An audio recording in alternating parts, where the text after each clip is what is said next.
What is up, guys? Hfmasters here, and today we are back with another Ninjago review, and this time it is on the Dawn of Iron Doom.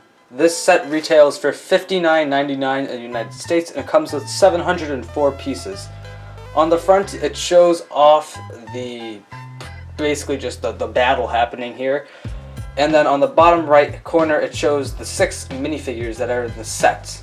On the back of the box, it shows off all of the features on the set, along with the 4 collectible time blades that come in the set.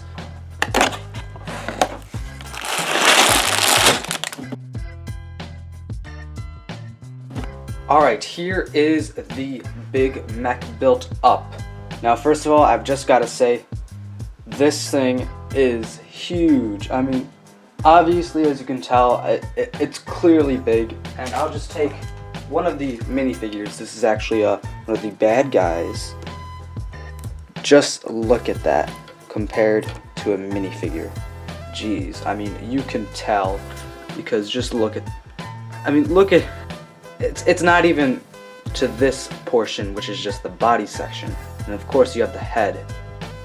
You can just tell this is such a huge mech, and there's a lot to talk about. So let's get started. First, I'm going to talk about the lower section. There really isn't too much happening here. I mean, you've got these 2 pieces here, which are stickers, along with these 2 printed parts. I guess you could say this is kind of a function. I mean, you can remove these, and what happens is you can actually move this up. And when you move it up, you can actually see kind of the interior of just this whole little section. You can see they've got some Technic pins, some of the beams. What this really just does is it covers up this whole section. Now, you could get a little bit of posability. You could move these back here if you would like, and then you can move them.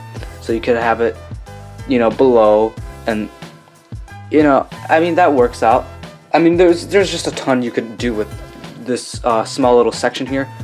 But yeah, there really isn't too much else to talk about. But it's also important to mention, and I'm gonna move the arms out of the way because the arms are just crazy. There's a gear here, and this gear has no purpose at all. You can't move it. There's no reason for it to be there. Just because it does hold it in place, but they could have done one of the 3-sized axles. I don't know why they didn't, but I'm not gonna complain just because they've got it on the other side as well. And then of course the back, just looking at that, you can see it isn't fully covered up, but I'm not gonna complain because just looking at it from the front, it looks great. And the whole not covered up thing actually really kind of goes on with the whole thing at the back. I mean, some things I will talk about a little bit later, like these pins just sticking out. And yeah, that's pretty much it for the back. But let's take a look at the tail now. I mean, really simple build. It can move a lot though, and I really like this. It uses the mixel bell joints, so you've got a lot of posability with this. You can move this up, you can move this down. There's a whole lot you can do. And then this is just built off of a swivel, so this one can only swivel. But it's really nice, and I like this a lot. You just get a lot of mobility with this. And then you've got these 2 claws or spikes, or I'm not really too sure what this is supposed to be, but you've got them there, so just not too much with that. Alright, now taking a look at the center, you can see just a huge clock along with all 4 of the time blades. And yes, this set does come with all 4 of them, as you should have seen on the box, but just something really nice. And of course, you can take the time blades off, and it actually shows off some of the openings here. And if you don't have any of the time blades on, you can actually see those openings. So if you want your figures to be holding the time blades, it could be actually a little bit of an issue if you still want this to look pretty good, because this whole section will actually be exposed. Some people may not like that, some may not care, but it's just one little thing. And also, the whole thing with this is this can actually move the whole clock, and on the back, which we saw already, you've got gears. Now, I've got a huge issue. You can move the gears, but there really is no designated like gear. I wish they would have had something like the in the Bionicle sets. There was a gear function, and they had a specific gear, and I'll show you exactly like where it would go. You see that open pin right there? What I would wish they would have done is they would have taken an axle, just put it out, and then put a gear there so you could just spin it, because then you could actually see, you would just be able to easily spin it and the clock would move. However, it still works fine. It's not too bad, but I would have preferred the gear. I mean, I feel like it would have been easier, but this, it still works, so I'm not going to complain. Plus, with this, you've got two designated ones. The one on the right, which is I'm doing, it's moving it in the regular way, the clockwise. However, the one on the left will go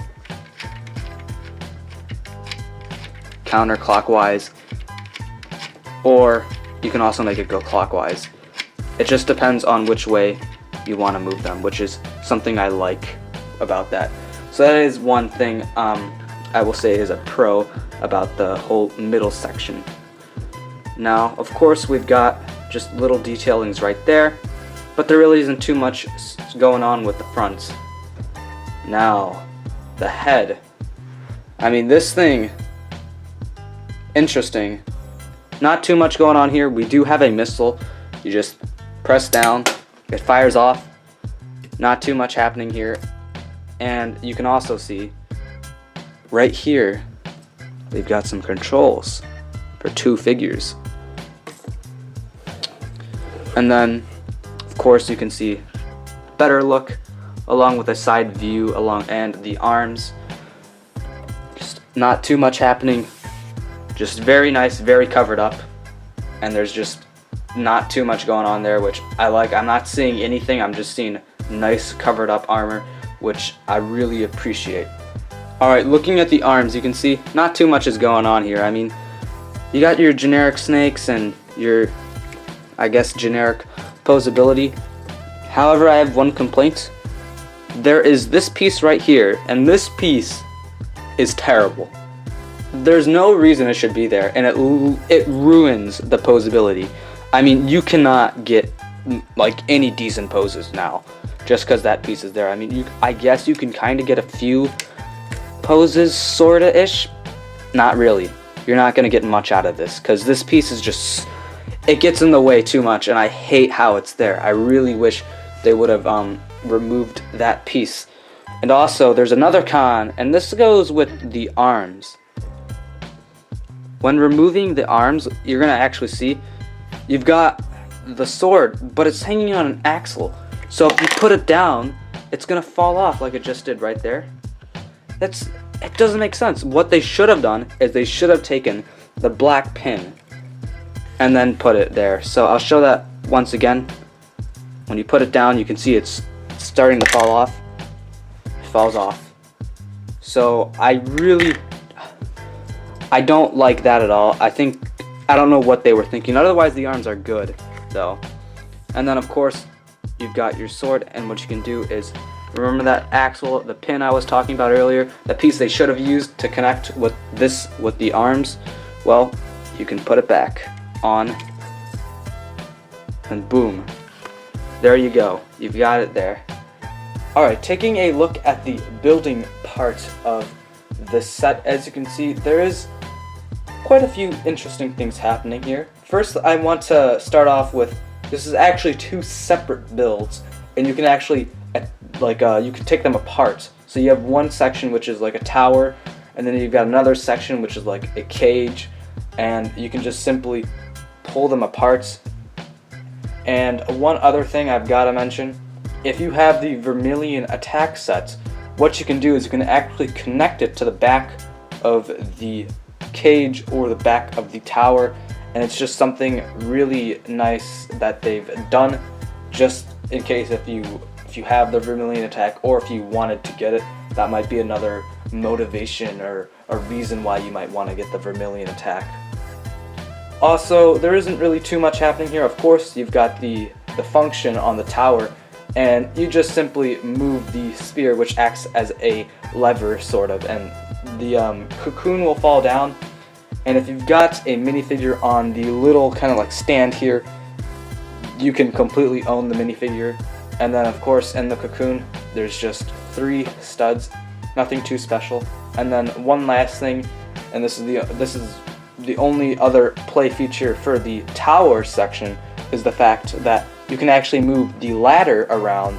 So you could actually get a few cool, you know, like displays, I guess, with that. You could also just if you're playing, you could really get some cool scenarios where you've got someone at the top and they're moving the ladder, then another person's trying to get to the top, and it's like they can't get there because you've moved the ladder, and then you've got control of the tower section. And then it could be like a battle for the cage area. And then of course the cage area, very simple. All you've got is it's a cage. I mean, very simple. It locks in very nicely. You can put a figure in there, and then you've got your figure trapped. It's just a very nice thing. I like it a lot. One issue was building it, trying to make it perfect to like make sure you could get the cage. That could be a little irritating to make sure it's perfect, so that way the cage will actually work. But other than that, I mean, it's very, very solid. I've got to say, this whole building section, I really like this section a lot. It's very good. Alright, the last little build of these sets is just a small little boat here. Really nothing too special. This is obviously a boat for Lloyd, considering it's got the green color with it. Otherwise, there's not too much with it. I mean, there is a little bit of detailing there with the swords, and then there is an area for you to put the minifigure, but otherwise, not too much with this little speedboat that comes with the set. Alright, this set comes with 6 figures. On the left side, we have the villains, Crux, Acronix, and Commander Blunk. And then on the right side, we have Lloyd, Jay, and Sensei Wu.